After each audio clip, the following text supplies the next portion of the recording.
नमस्कार, ये आकाशवाणी है। अभी आप सानू शर्मा से समाचार सुनेंगे।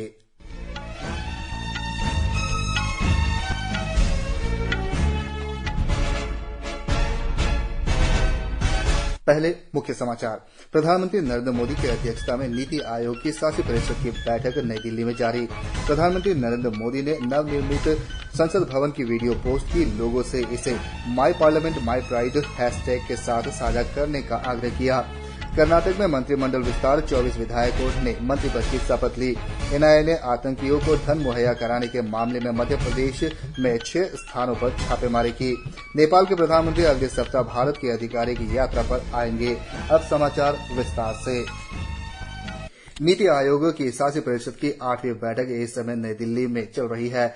इस बैठक में वर्ष 2047 तक भारत को एक विकसित राष्ट्र बनाने की टीम इंडिया की भूमिका पर विचार विमर्श किया जा रहा है। नीति आयोग के अध्यक्ष के तौर पर प्रधानमंत्री नरेंद्र मोदी इस बैठक की अध्यक्षता कर रहे हैं। बैठक के साथ प्रमुख विषयों पर चर्चा की जा रही है।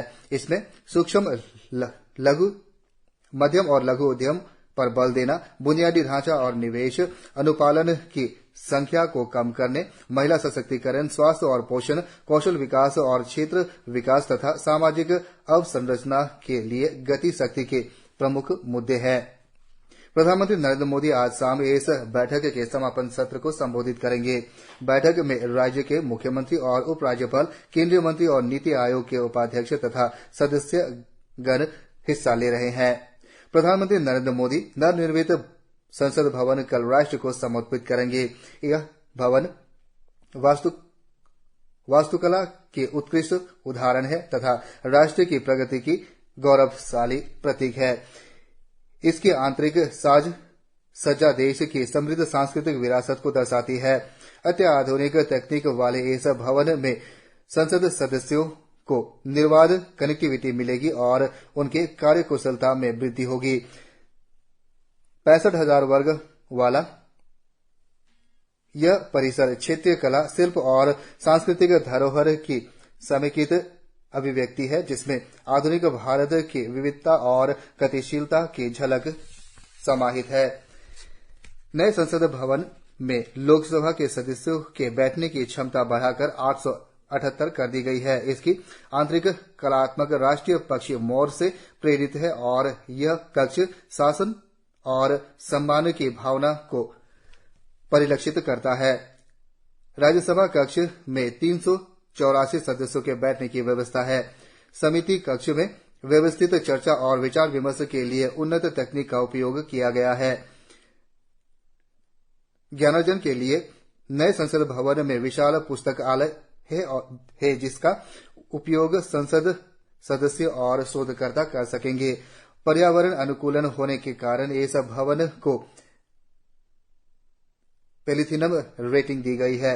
यह भव्य इमारत राष्ट्र के प्रतीक, नई भावना और आशाओं को एक साथ प्रदर्शित करती है और एक सशक्त, समावेशी और समृद्ध भारत की ओर अग्रसर होने का प्रतीक है।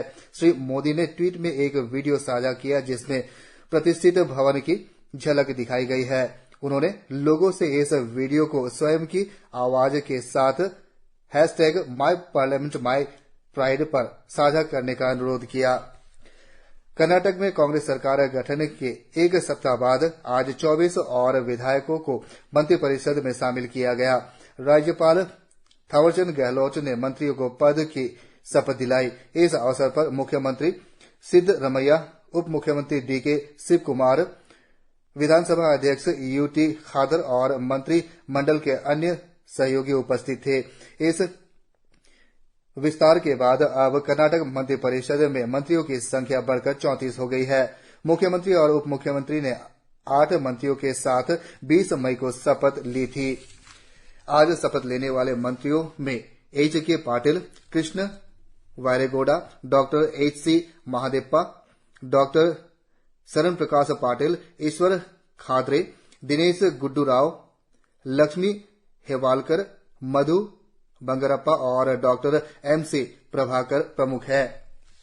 राष्ट्रीय अन्वेषण अभिकरण एनआईए ने मध्य प्रदेश के जबलपुर में एक वकील के कार्यालय सहित 6 स्थानों पर छापेमारी की है।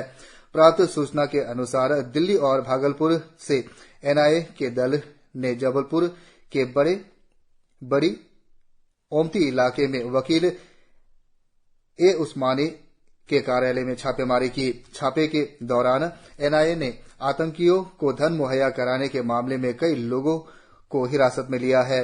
इस कार्रवाई के संबंध में स्थानीय पुलिस और एनआईए ने फिलहाल कोई बयान नहीं दिया है। हाल ही में एनआईए ने मध्य प्रदेश के खंडवा, बड़वानी, सिवनी और भिंड में छापेमारी कर संदिग्ध गतिविधियों में लिप्त कुछ लोगों को गिरफ्तार किया था।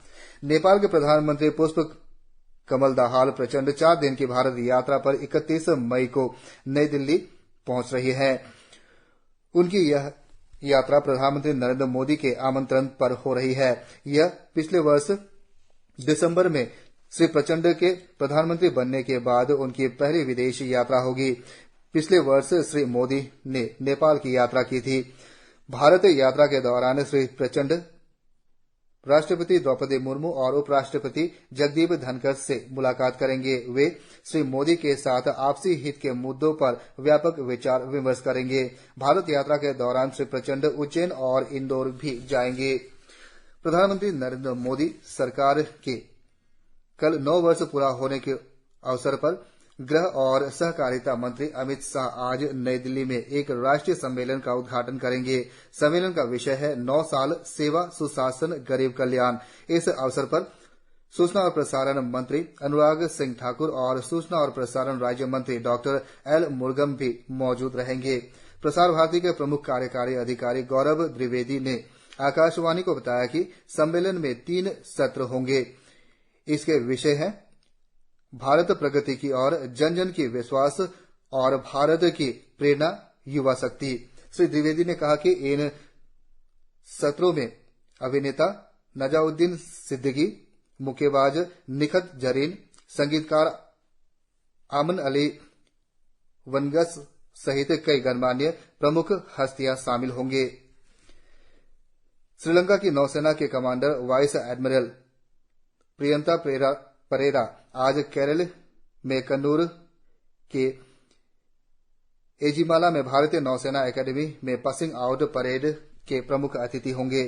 श्री परेरा भारत की 3 दिन की आधिकारिक यात्रा पर हैं। उन्होंने कल कोच्चि में दक्षिण नौसेना कमांड का दौरा किया। इस अवसर पर उन्होंने दक्षिणी कमांड के flag officer commanding in chief vice admiral MP Holi तथा रियर एडमिरल सुशील मेनन के साथ दोनों देशों के बीच समुद्री सहयोग बढ़ाने और प्रशिक्षण को मजबूत करने पर चर्चा की। मौसम विभाग ने कहा है कि अल नीनो की आशंका के बावजूद देश में इस वर्ष मानसून सामान्य रहेगी। इस वर्ष जून से सितंबर के बीच लगभग 96% वर्षा का अनुमान है। मौसम विभाग के अनुसार जून में तापमान सामान्य से अधिक होगी और बारिश सामान्य से कम होगी। इस बीच आज सुबह दिल्ली में तेज हवा के साथ मूसलाधार बारिश हुई। प्रधानमंत्री नरेंद्र मोदी आकाशवाणी से मन की बात कार्यक्रम में कल सुबह 11 बजे देश विदेश के लोगों के साथ अपने विचार साझा करेंगे। यह इस मासिक रेडियो कार्यक्रम की 101वीं कड़ी होगी। इस कार्यक्रम को आकाशवाणी और दूरदर्शन के समूचे नेटवर्क, आकाशवाणी समाचार की वेबसाइट और news on AIR mobile app पर सुना जा सकेगा। इसका प्रसारण आकाशवाणी समाचार, दूरदर्शन समाचार, प्रधानमंत्री कार्यालय तथा सूचना और प्रसारण मंत्रालय के YouTube चैनल पर भी उपलब्ध होगा। हिंदी प्रसारण के तुरंत बाद इसे क्षेत्रीय भाषाओं में प्रसारित किया जाएगा। 3 अक्टूबर 2014 से मन की बात का प्रसारण प्रत्येक महीने के अंतिम रविवार को किया जा रहा है। कार्यक्रम के लिए श्रोताओं से राष्ट्रीय महत्व के मुद्दों पर सुझाव और विचार की आमंत्रित किए जाते हैं। रक्षा मंत्री राजनाथ सिंह कल से 3 दिन की यात्रा पर पश्चिमी अफ्रीकी देश नाइजीरिया जा रहे हैं। वे 29 मई को नाइजीरिया के नवनिर्वाचित राष्ट्रपति बोला अहमद तिनुबू के शपथ ग्रहण समारोह में शामिल होंगे। श्री सिंह नाइजीरिया के निवर्तमान राष्ट्रपति मुहम्मदू बुहारी से भी मुलाकात करेंगे। इसी के साथ ये समाचार बुलेटिन समाप्त हुआ। नमस्कार।